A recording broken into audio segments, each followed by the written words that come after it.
Enfin, le fait d'être une femme dans les années 60, peut-être que oui, avec l'assignation au foyer, etc., il y avait Des questions qui se des posaient questions pas. qui se posaient pas. Voilà. Du coup, il y avait une simplicité de façade certaine. Mais justement, c'était tout ce problème de la façade, quoi. Je pense qu'il y avait... Enfin, et encore une fois, je pense qu'il y a beaucoup de dépression chez les femmes parce qu'à un moment donné, c'est voilà, quand on a un espace de liberté qui est aussi réduit, un rôle qui est aussi pré-pensé, préfabriqué, enfin voilà, prêt-à-porter, quoi. On peut que se sentir confiné, quoi. Donc, Je pense pas que c'était plus facile dans les années 60, je pense que ça devait être terrible, en tout cas pour les femmes qui n'acceptaient pas, qui endossaient pas le rôle qu'on leur assignait de façon évidente. Ça devait être atroce, quoi, parce qu'il n'y avait pas d'autre... Ça devait être horrible parce qu'il n'y avait pas d'autre choix possible que de se marier, d'avoir des gosses. Et pour des femmes qui n'avaient pas envie de ça... D'ailleurs, c'est quoi l'histoire? C'est Virginia Woolf qui disait le premier... la première victoire pour les femmes, ça serait d'avoir un bureau à elles. Un truc comme une ça. chambre à soi, ouais. Une chambre à soi, quoi. Un endroit, un espace, quoi, pour travailler. Parce que leur maison, c'était l'espace domestique, c'est-à-dire qu'elles n'avaient pas d'espace privé, en fait. Oui, puis surtout...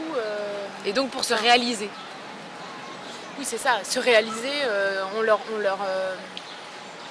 Enfin, c'était hyper normatif, quoi. Se réaliser pour une femme, c'était faire des bons gâteaux, avoir le bon aspirateur, bien élever ses enfants.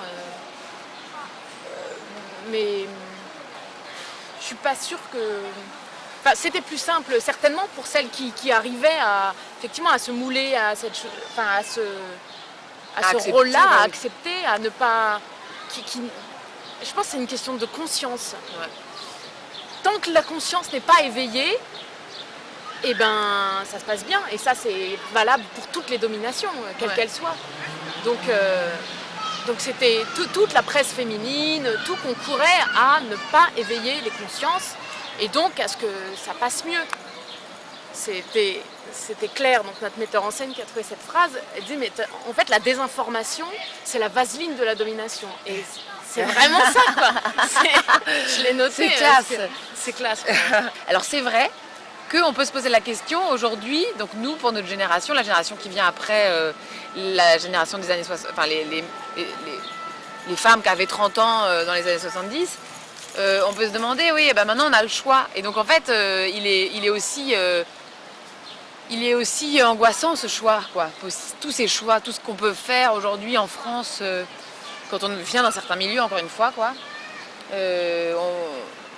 Comme si on avait tous les choix. Et en fait, on se rend bien compte quand même qu'il y a tacitement plein d'empêchements. Par exemple, c'est encore aux femmes qu'incombe la charge mentale, ce qu'on appelle la charge mentale du foyer. C'est-à-dire que c'est encore les femmes qui organisent la vie du foyer, qui font l'intendance, quoi, encore aujourd'hui. Et même celles qui bossent. Alors du coup, on peut se dire... donc c'est-à-dire qu'elles ont... On le dit, ça, d'ailleurs, les détracteurs du féminisme disent ça, disent « Ah, bravo les féministes, vous avez gagné d'avoir 2 fois plus de boulot, etc. »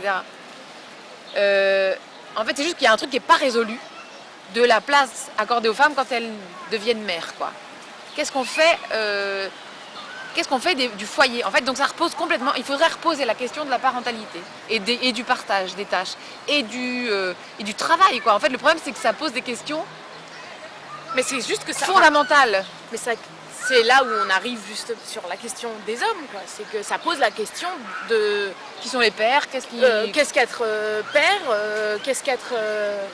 Enfin, voilà, et qu'est-ce qu'être un homme aujourd'hui? Et du coup, c'est pour ça que peut-être c'est compliqué, c'est lent, c'est douloureux, etc. Moi, je pense qu'aujourd'hui, oui, le féminisme, c'est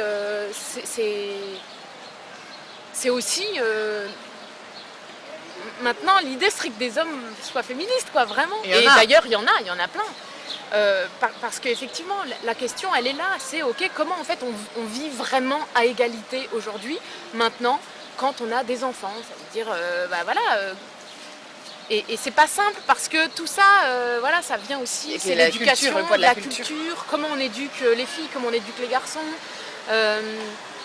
Et puis, du coup, même nous, je pense au quotidien, on le voit bien, que de toute façon, c'est quand même 2000 ans de colonisation de l'esprit, donc on s'en défait pas comme ça. Et dans tous nos trucs inconscients, on on répète des choses pourquoi la charge mentale du foyer elle incombe toujours aux femmes, et bien certainement parce qu'en fait tacitement elles le font et du coup ça se reproduit. Ça se perpétue comme ça, quoi. Ça se perpétue, donc il dit qu'il faut faire de la pédagogie avec ça peut paraître péjoratif quand je dis ça, mais pas du tout. C'est qu'effectivement aujourd'hui c'est aussi les hommes qu'il faut éduquer. Ouais, et puis aussi au travail, quoi. Faut pas que ce soit tout le temps les femmes qui prennent un jour maladie, je sais pas quoi, un jour enfant malade, que le fait de dire moi je peux pas faire une réunion à 20h parce qu'en fait j'ai des enfants, donc faut que je puisse rentrer chez moi, m'en occuper. Ça soit pas genre le truc tabou ultime. Nous par exemple, on répète de façon compatible, enfin on travaille, on a des horaires de répétition qui sont compatibles avec nos vies de famille. On a instauré ça et ça n'avait pas été évident, hein. Il y a un moment on s'est dit ouais mais on travaillerait mieux en résidence, etc. Et on s'est dit non, mais si on commence pas nous à mettre en place si nous on commence pas pour nous-mêmes à trouver des solutions pour pouvoir et travailler et quand même voir nos enfants et en profiter